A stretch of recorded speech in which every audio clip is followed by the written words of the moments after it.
Hi, I'm Derek here, and today we're at Holly Hill Farm, and we're going to be talking about pruning and trellising tomatoes in your garden.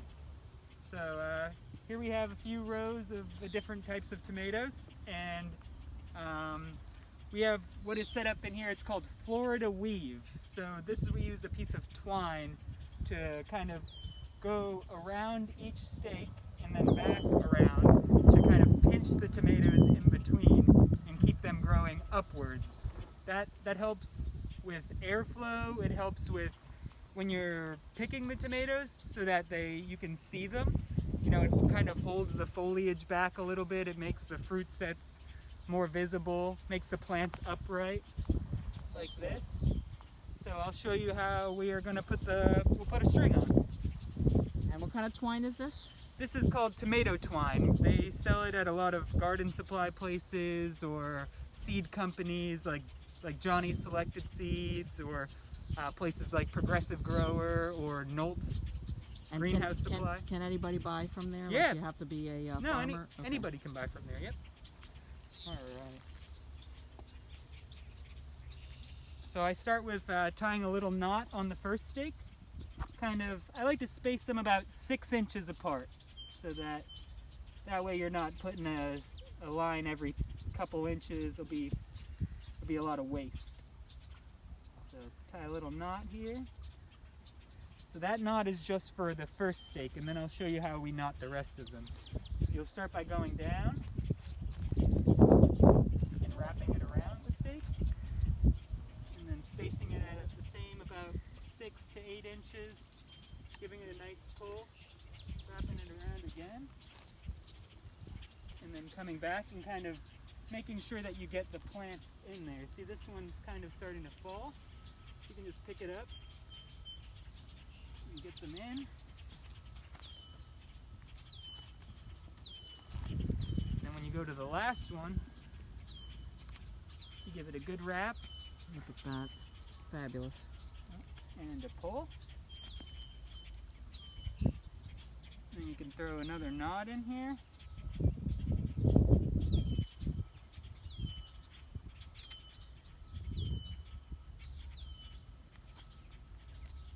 And that is called the Florida weave. So it'll hold up all of your plants and keep the air flowing nicely.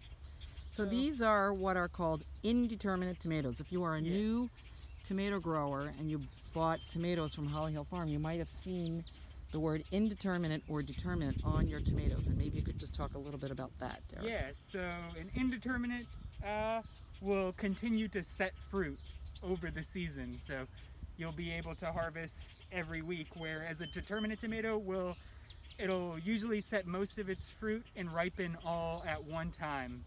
That'll be varieties like San Marzano, a lot of your pace varieties, and then a lot of your hybrid varieties are also determinate, like Taxi, and these are varieties of cherries. These are indeterminate, so they'll just keep making. I thought it also had to do with the height of the plant.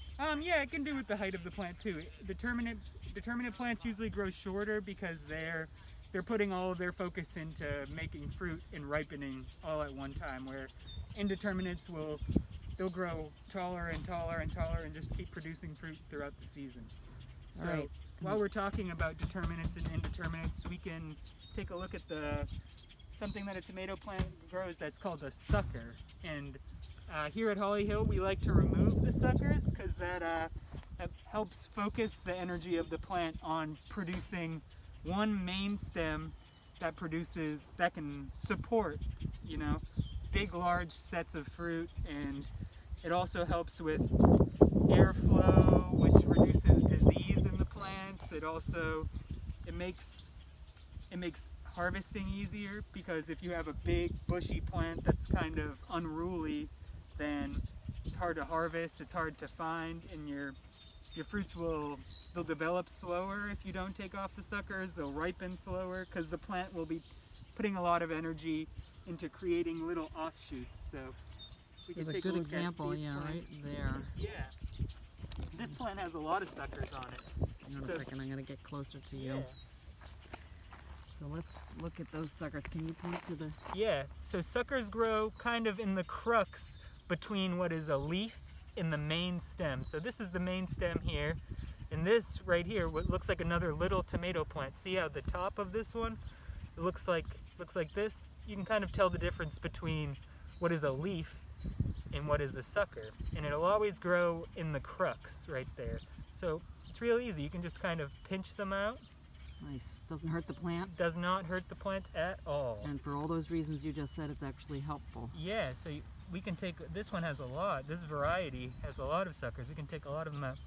And here's even a lot. Obviously you don't want to pinch off those flowers. No, you want to be very careful from pinching these off. That is not a sucker. It can grow kind of almost out of the same places as a sucker, but you do not want to pinch that branch. That is a fruit set. And see, this plant has two, kind of, it's divided. This is a sucker, but we'll let that one grow. We'll let that one stay because, say something bad were to happen, an animal or a person even were to come down the row. Or wind. And, yeah, wind could even break this main stem. We like to leave the top sucker so that if that were to happen, the plant will continue to produce and continue to grow upwards. And I know sometimes you also pull off these bottom. Yeah, so talk about that a little bit. As the plant grows and starts to produce fruit, we will prune off these bottom leaves up to the first fruit set because that also provides for airflow, and these bottom leaves tend to dry up, they get diseased, so taking them off can be a huge benefit in your garden. Is to, it doesn't really hurt the plant. What you don't want to do is you don't want to strip any of its bark, so you want to be real careful when you're taking off these leaves and that you kind of pluck them off. Or even if you had a pair of pruners, you can prune them. You don't want to peel it off with a piece of skin. That'll open up a wound in it, and that's a place for bacteria to get in and diseases. So. And you said you would prune it up to the first fruit set. So there's a set of flowers up there. Yeah. Would you take all those lower branches, side branches off? Once it produces fruit and they start to get color, say. I would do that. We would pick this fruit set, and then I would prune right up to it. Okay. And then that way, this fruit set, it continues to get a little bit of shade from the leaves. You don't want to take off everything because it does provide some shade for the fruit, because fruit can get sunburned just like we can get sunburned. Right. And awesome. So those are our outdoor tomatoes, and now we can go take a look at some of our indoor tomatoes. Yeah, let's go. Okay, we'll follow you. Go ahead. All right.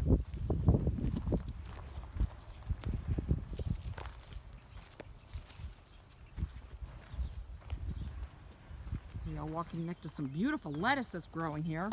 Several varieties, red lettuce. And what's this sort of? That is French crisp. This is red oak. Nice. And some nice purslane growing.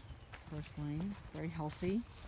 Highest concentration of omega acid of any vegetable. Ooh, and here we are inside the greenhouse. Hopefully you saw we just walked inside. This hoop house was built last fall of 2019. So these are our indoor varieties of tomatoes, and as you can see, in here we use a top trellising system where we use strings to guide the tomatoes to grow straight up to the peak of the greenhouse, pretty close to.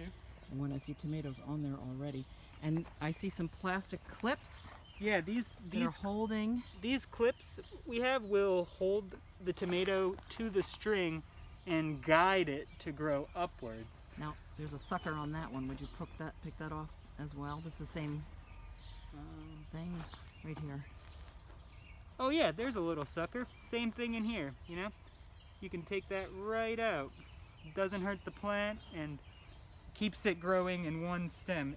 In greenhouses, it is even more important to really keep your plants tight and to try to remove every sucker that you see. Because as you can see, we've got one string for each plant. If you let these suckers grow, it will become a whole nother branch.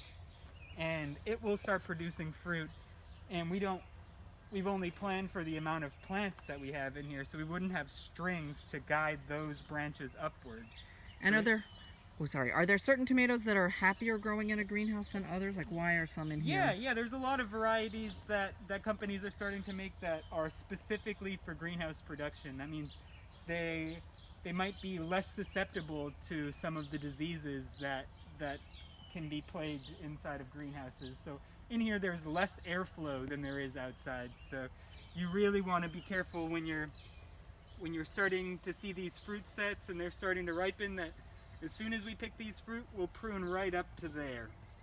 That way air can pass through the bottom of the greenhouse. Right, the side of the greenhouse is open. You can see it's been rolled up. The doors are open at the end. So these were planted a long time ago too. These were obviously planted when the nights were chilly. Yeah. And these have been in the ground probably since what, the beginning of May, end of April? Yeah. Yep. Yeah. So these will obviously be the first to produce fruit. They're starting to produce fruit now. I think in about 2 weeks or maybe 3 weeks we'll have our first ripe tomatoes. So keep an eye on store.hollyhillfarm.org and you'll see tomatoes for sale soon. So if you're lucky enough to have a greenhouse, obviously not one this size. This is 80 feet long, I think, isn't it? Yep, 80 feet.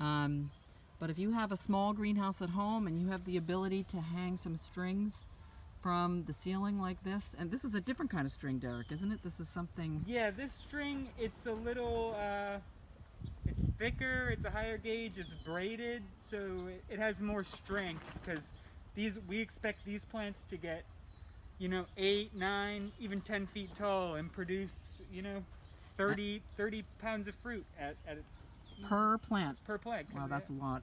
And obviously, unlike the Florida weave, where the one piece of string, it's 2 pieces of string, and at 6-inch spacing are holding up the tomato, this is 1 piece of string per plant, so it has to be stronger. Yep. And do you know, is this also available at Progressive Grower or other? Yeah, this is also available at Progressive Grower or Nolt's Produce Supply. And does this have a name? I'm not sure of the name.